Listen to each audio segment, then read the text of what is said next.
question. I was in the shower thinking about all of these separate selves I've struggled with over the years, and I noticed how they kept repeating themselves. I thought about how the birth trauma has defined my entire lifetime so far. I thought to myself, how much longer is this going to go on? Spontaneously, a question arose. Who am I without this trauma? I felt an instant sense of relief when I asked this question. But the thing is, some fear came up because I realized that I have no idea who I am without this birth trauma. It feels familiar, and to think of letting it go puts my ego into a panic. Can you help me work this out? The teachings have already helped me so much, but this one has been stubborn.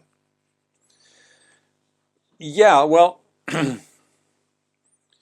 I totally understand where the question is coming from, because I've obviously gone through it myself, and I don't know if I've gone fully out of it, but one of the big epiphanies for me, let me explain how it started. I started a long time ago, back probably in the 1980s, to become aware of ego, the concept of ego. And in the beginning, I saw it as some alien thing in my psychology that I needed to get rid of. And based on the Zen Master teachings, you could say that overcoming the ego is what qualifies you for your ascension. So I saw it as something that limited me.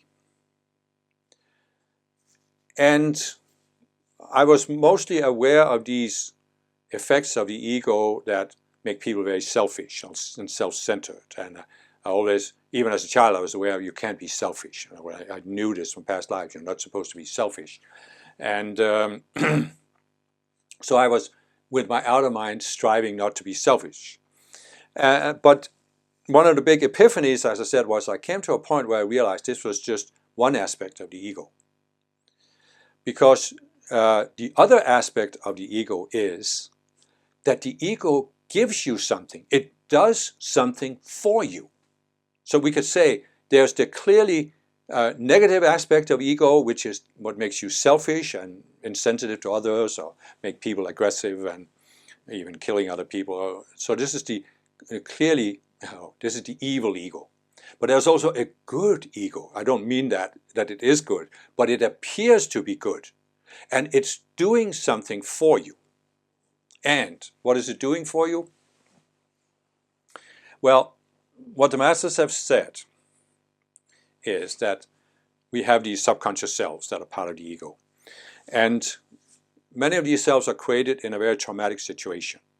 So this person mentions the birth trauma, which I've talked about in I have a whole playlist called Avatar Psychology, where I talk about how many of us came to Earth to help improve the Earth, and we were exposed to this very deep trauma that has really shaped how we look at ourselves in relation to Earth ever since, as the person is also describing. And what the masters have said is, when we are exposed to very severe trauma,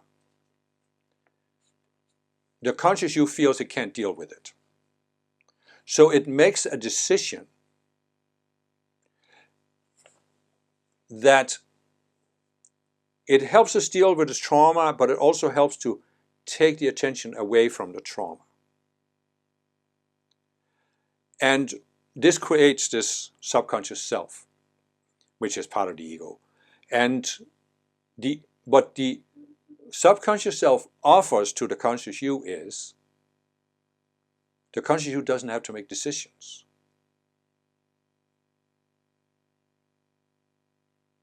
The separate self makes decisions, or rather it doesn't. It just acts like a computer. When a certain button is pushed, there's a certain output. So the subconscious self takes over your reactions to situations. Let's say you received a trauma because you were accused of being wrong. So every time you are accused of being wrong, the subconscious self kicks in, takes over your reactions, and you, as the conscious you don't have to evaluate, oh, is the person right? Could the person have a point? Do I need to change? Or is the person not right, and therefore I can just ignore it? the subconscious self just reacts for you. So this is in a sense the advantage part of it in terms of making decisions and taking actions. But a more long-term effect of these subconscious selves is, as the question also describes very well, that they become part of your sense of personality, your sense of identity. And it becomes part of who you are. And so, who are you without the selves, without the ego? And I remember also coming to that point where I realized this, and I can recognize that it is kind of scary.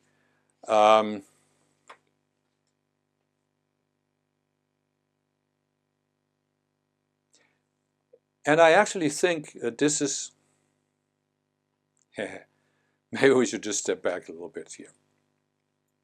I know that I'm, generally speaking, describing the spiritual path as a very positive process.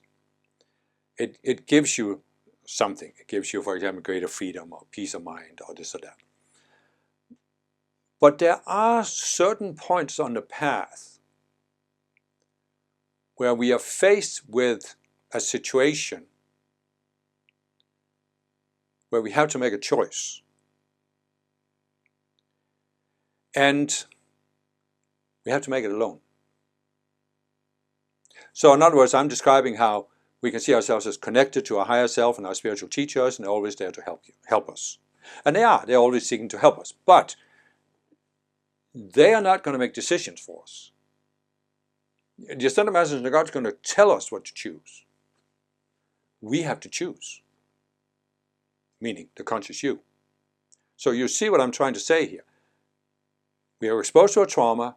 We didn't want to deal with it. We create the subconscious self to deal with it, which means the conscious you now has an excuse for not making certain choices.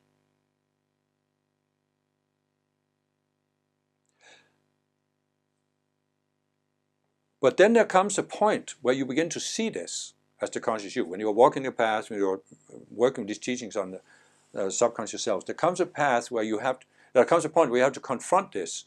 Who am I without these selves?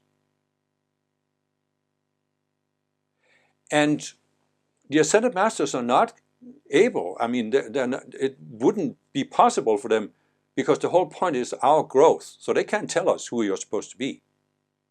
This is incidentally why you see some people that want a spiritual teacher, a guru, who tells them what to do and how to be and how to live their lives.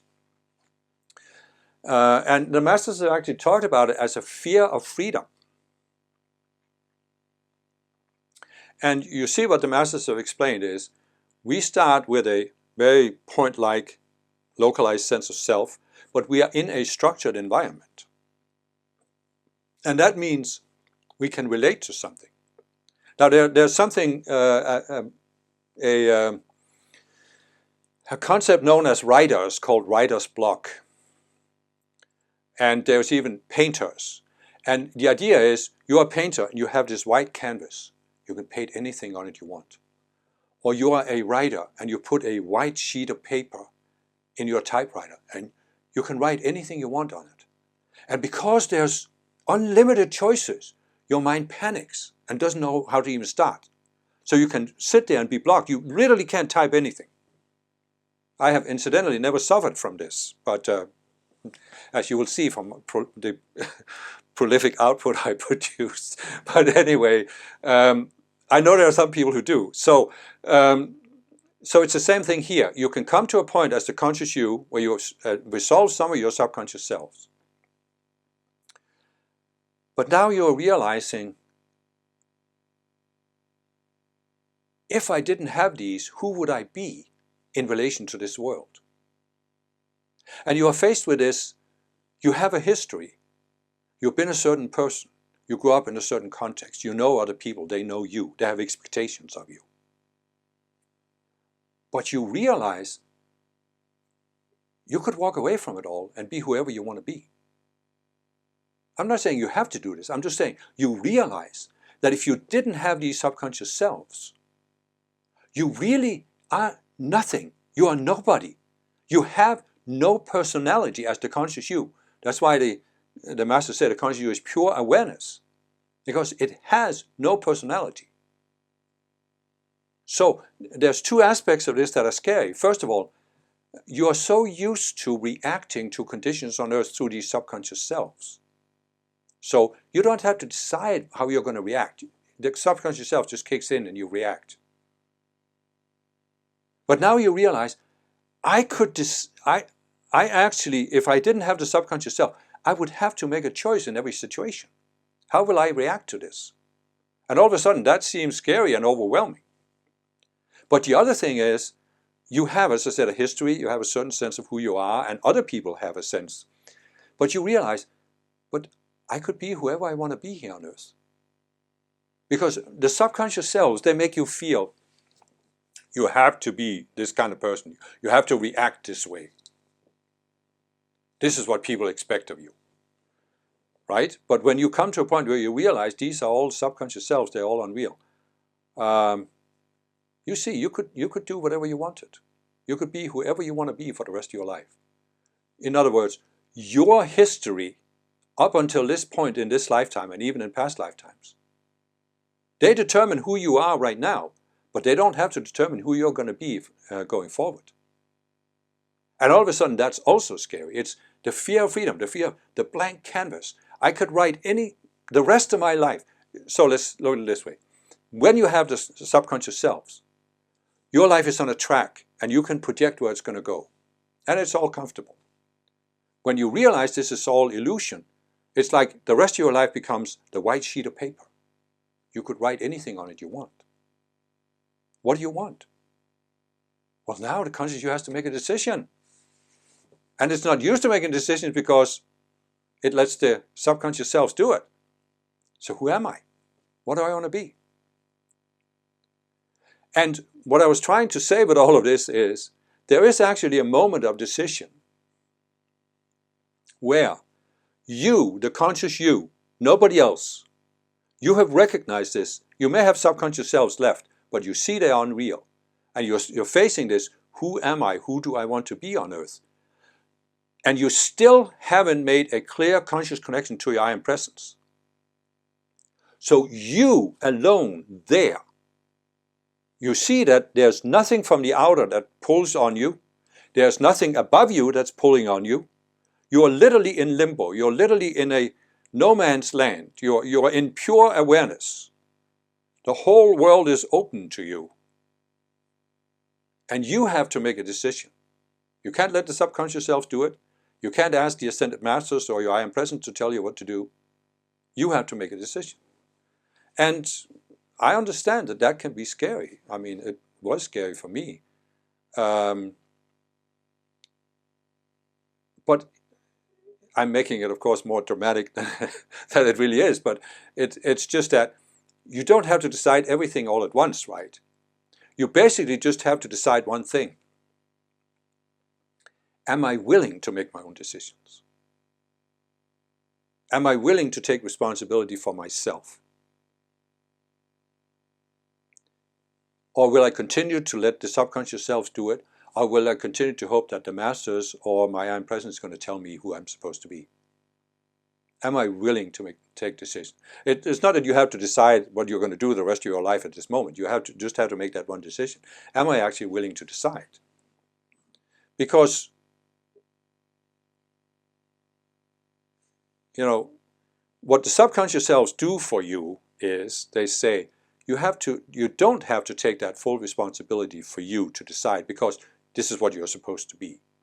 And what I did, and what I've seen many Ascended Master students do, is that when you found Ascended Master teachings, you go into this state of mind that, oh, I want to serve. I want to serve the Ascended Masters, I want to help other people, I want to manifest Saint Germain's Golden Age, all of this. So, Masters, just tell me how I can serve. Tell me who I'm supposed to be as this servant of you. And I noticed for myself, and I mean, I started working with the Ascended Masters in 2002. And I've told the story before, but I think it's relevant to tell it again. I'd come to a point where I had seen that so much of my approach to the spiritual path had been driven by my subconscious selves. I didn't have the term back then, but my ego, as I saw it. And it was vanity. It was just vanity. I was trying to make myself seem like a good student by doing all these outer things right. And I saw it, and it just dropped. And I felt at this point that it was like there was nothing I wanted to do on earth, nothing I had to do on earth. And if I had died at that moment, I could have left the earth in peace.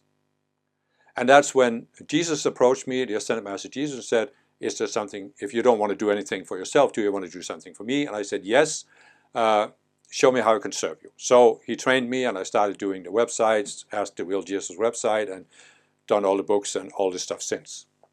So in a sense, I have been in this mode, and for many years, probably 15 years or more after that, I was in this mode that I'm just here to serve the masters. I'm not here for my own sake. I'm here to serve the masters. So I was trying to tune in.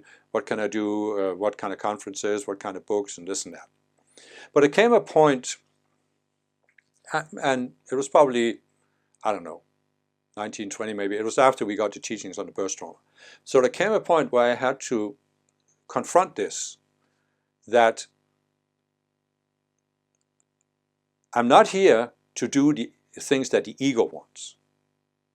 But neither am I here just to do the things that the Ascended Masters want.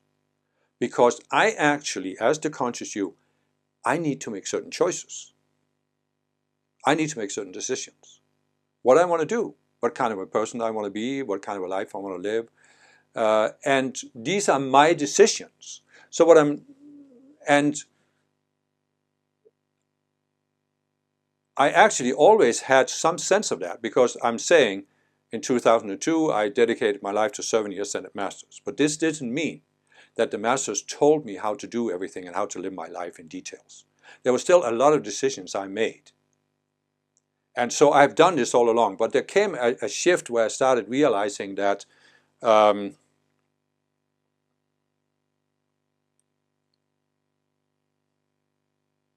it wasn't enough anymore just to be focused on what could I do for the Masters, because it was necessary for me to also decide, what do I want to express? In other words, instead of just being an open door for the Masters, so what do I want to express while I'm still on earth? And I had to start making those decisions. And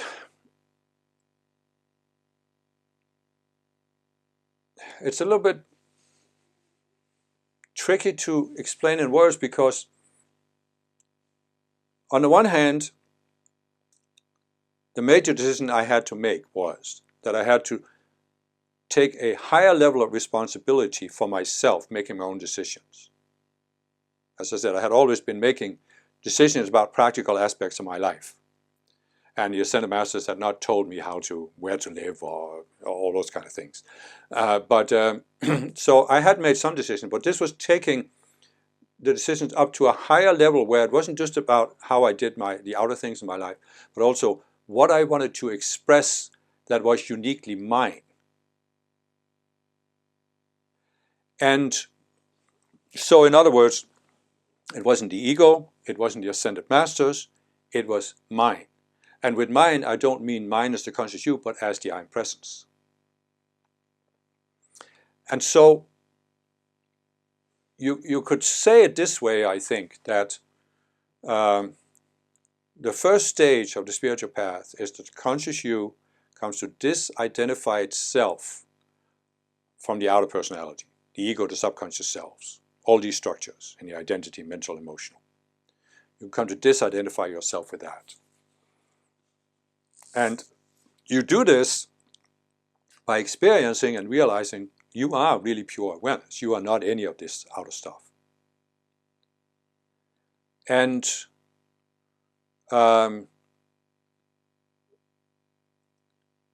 but there also comes a point where being pure or neutral awareness isn't enough. You can't just remain there. You're in fact not meant to remain there. As some people, I think, get stuck in this sense of no self, and they think it's a virtue to have no self, but it's just a matter of disidentifying from the outer. And then when you do that, you start tuning into your I Am Presence. So So what I'm trying to say here is that I had, for many years, I of course had the concept of the I am presence and attuning to the I am presence, and I had done that to some degree, but there came that point where I had to decide, who do I want to be? Not as the subconscious selves, and in other words, not as the subconscious selves, not as the masters who I see as outside of myself, but as the I am presence. In other words, it's one thing to see yourself as the open door for the ascended masters that you clearly see outside yourself, but it's another one to figure out in your mind what it means to be an extension of your I am presence in this world and letting the I am presence express itself through you.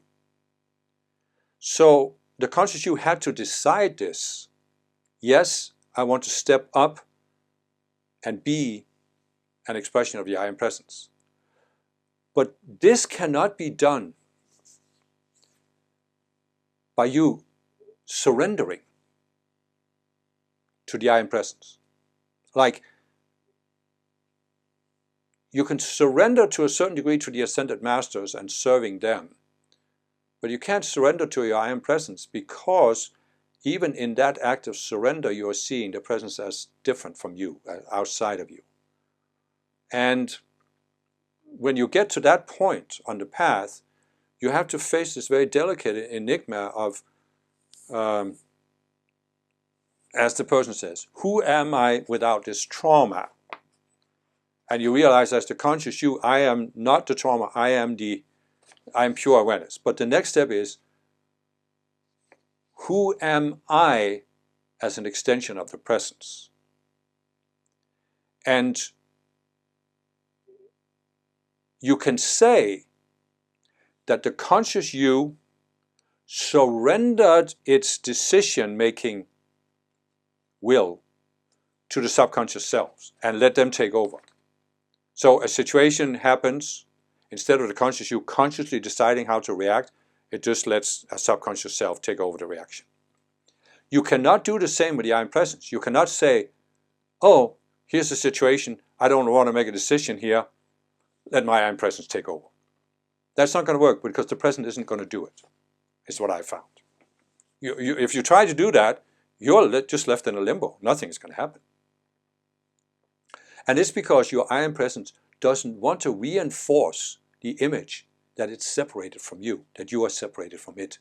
Because then you could, even at that point, even if you have disidentified from the outer mind, you could start building a new subconscious self that's based on, yeah, the I am presence up there is telling me what to do.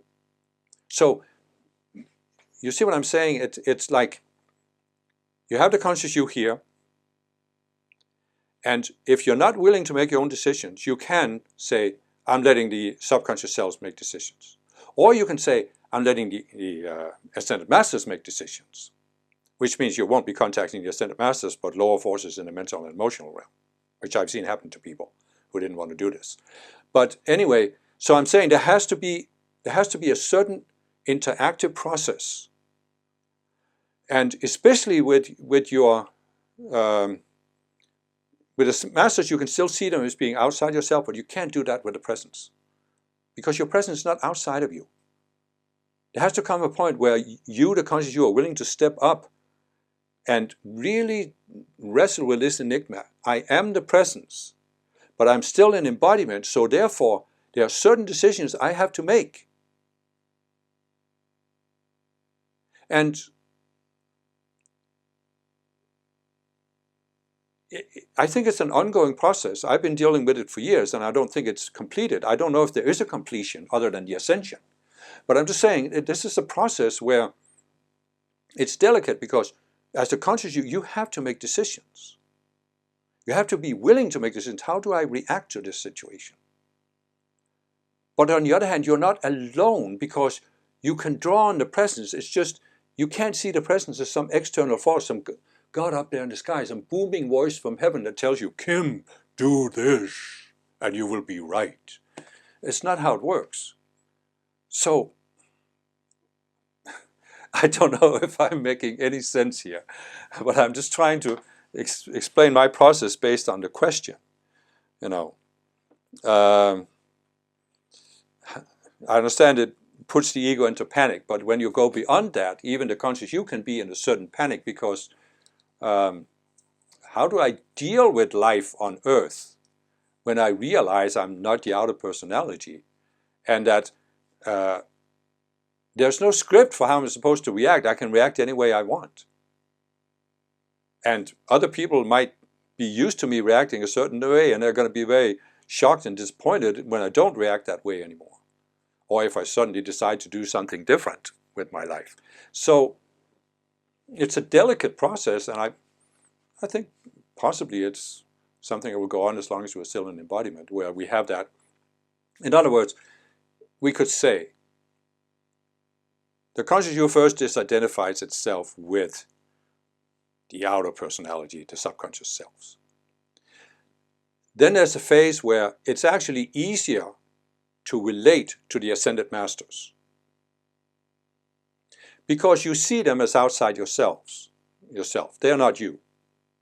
But then this third phase is, and you're allowed to do this for a time, but this third phase is that now you're focused on relating to your I am presence. And that's a much more subtle thing because the I am presence is you, you are it, but what exactly does that mean? As long as you're still in a physical body. So, in a sense, you could say it's schizophrenic. Because you are the conscious you are in this body, expressing yourself, experiencing the world through this body. But you also know you're not the outer personality, whatever outer personality you have left. You're not that. But yet, you are the presence, but you're not fully the presence. You are an extension of it. So, there was a certain schizophrenic phase there, and I think it's probably the last enigma we resolve, and when we resolve it, we ascend. Because as long as we're in the physical body, we can't fully resolve it. We can't fully be one with the presence, or be the presence. So, is there anything else that's wanting to be said here?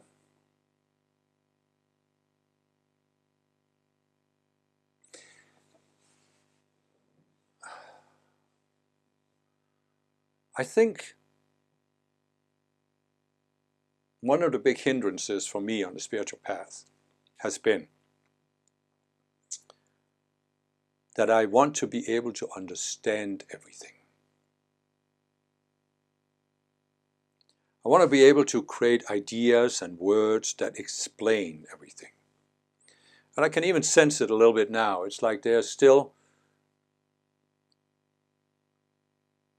I think even at the level of the conscious you, maybe it's the subconscious self that I don't see, but maybe even at the level of the conscious you, it's like I want to be able to understand things and grasp them. But I also know, and I have experienced, there are certain things you can't grasp because you can't put words on them, you can't even put concepts on them. Who am I in relation to the presence? Well, I am the presence. So if I create a concept, a word, a statement, this is who I am in relation to the presence, I am actually creating a sense of separation.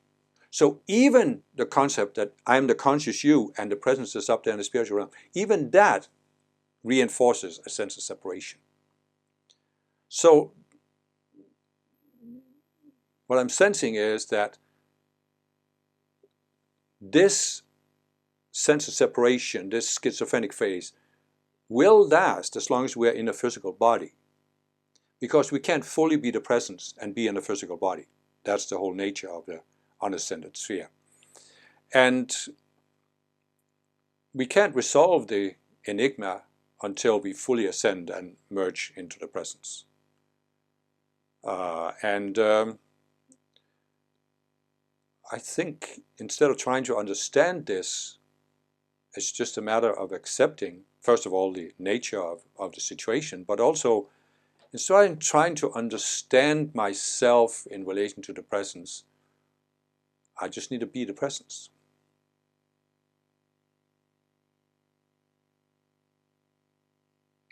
instead of thinking, what would my I am presence do in this situation?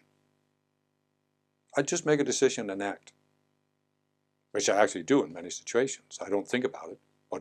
What does my presence want to do? I just act. And then whatever the outcome is, I then deal with that. But it's like you can at least, well, to go back to the question, you feel panic or you feel like, who am I? That's because the conscious you has been used to having an outer conceptual image of who it is through the separate selves. And now that fades away. So now you're facing this, the wide open space, the blank paper. And you attempted to think, oh, well, I'm not the outer self, but I am the presence. So the presence could tell me what to do, just like the outer selves used to do.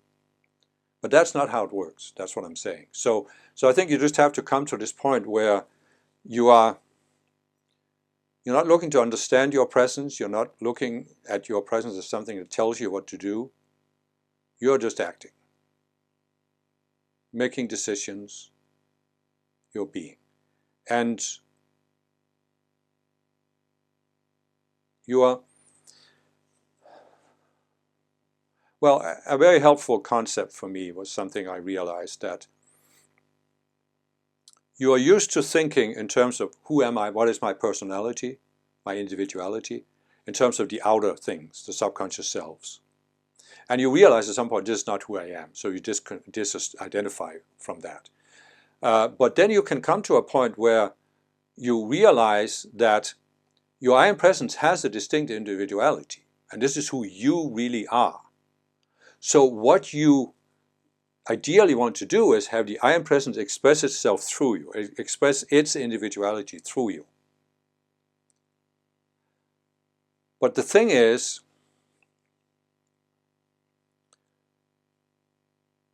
and this is what I realized, I want to understand everything. So I want to have, in my mind here at the level of the conscious you, want to have this image of, this is the individuality of my I am presence, and this is how it wants to express itself through me down here. But that still creates the distance. So you actually have to come to a point where you're not concerned about, you're not even thinking about what is your real individuality up there. Because you realize, I'm never going to see it from down here. It's not that I can look from down here, oh, there's my individuality. You will see it when it's expressed through you. And that's why you're not making a decision about how you're going to express yourself in a certain situation. You are making a decision to express, to be open. So you could say, I am making the decision to answer this question.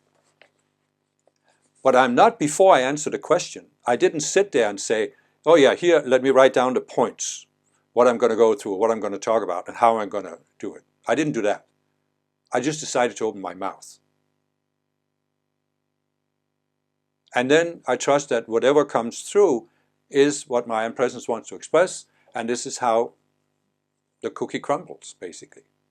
This is how this expression took place right now. Doesn't mean I can't learn from it, doesn't mean I can't, but I analyze less and less over the years. So I've probably gone way beyond what the questioner asked, but that's because this is what came out when I decided to open my mouth.